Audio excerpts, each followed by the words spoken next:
Recently, I've been having a lot of fun working on some of my upcoming videos that I have planned for the near future. I have around 7 or so that I want to get worked out and released sometime soon, but because I'm really enjoying them and the themes surrounding them, and because I always try to top myself from one video to the next, it can get kind of stressful and worrisome when working out all the kinks and issues with an idea, wondering whether or not it'll be good enough, especially if one of my videos got popular recently and there's an influx of new subscribers that I feel like I want to impress. So anyway, sometimes I just take a break. Play some Katamari Damacy, Shadow of the Colossus, Hotline Miami, whatever game new or old that I'm currently going through, and of course, sometimes I sit down and play a game of League of Legends. When I do play a game of League after taking a break, enjoying some other traditional games, and I'm focusing on just relaxing and enjoying myself before getting back to work, it always feels very prominent when an issue shows up.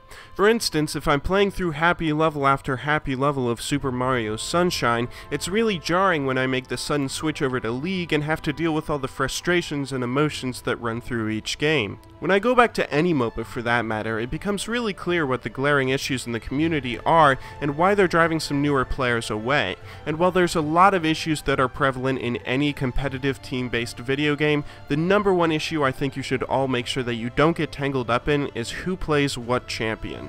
Now, I'm not saying who gets what role, who bans which champions, and who gets stuck on support. I'm talking about when you get into a game, insta-lock top lane Fiora, and everyone yells at you for playing a champion that isn't popular in the current meta.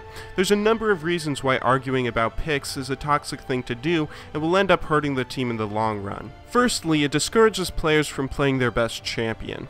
Maybe you're a really good Gangplank player, you really like the skill set and you can carry with him game after game. It won't matter though if someone convinces you to play Shyvana or Mundo top instead, just because that's what the flavor of the month currently is. Chances are you'll be more motivated playing Gangplank, you'll do better, and you won't get caught up in the boring negative vibe that you get when you're forced to play a hyper tank top lane just because that's what's good at the moment. Secondly, it will spark a negative attitude within the team. You'll yell at someone for insta-locking Fiora top, and then they'll do badly because they were set on tilt, and then they'll end up lashing back at the team and everyone else for their mistakes, and it just starts this vicious cycle of hatred that you don't want to be a part of. Plus, if you do end up succumbing to your team's demands and champion select, the same thing will probably end up happening where you'll be stuck on someone you don't know how to play, do poorly, and still end up arguing in chat. But most importantly, it's stupid to have these arguments and yell at each other in champion select because it's just flat out wrong. Certain champions do better against others, obviously, but in the end that's virtually a non-factor in bronze, silver, and even gold-rated games. Someone who's skilled enough can beat a champion that supposedly counters theirs as long as they know what to do. Champion counters and tier lists only really matter when teams have virtually the same skill level. So yes, if everyone in the game is extremely proficient with most champions, they'll play who they think is best in the game. But when it comes to every other league, knowledge of who you choose to play will do more than any counter or overpowered pick can in-game. Obviously, team composition does matter, and the level of strength each champion has is completely relevant. Tier lists exist for a reason, and I'm not trying to say that it doesn't matter what someone picks, you should let everyone do whatever. What I'm saying is you should let players play who they're comfortable with. If they're adamant about playing their favorite champion, don't start raging in chat if they pick someone that you don't necessarily agree with. Give them the benefit of the doubt. They're in the same rating as you. They have just as much right to play who they want to play as you do.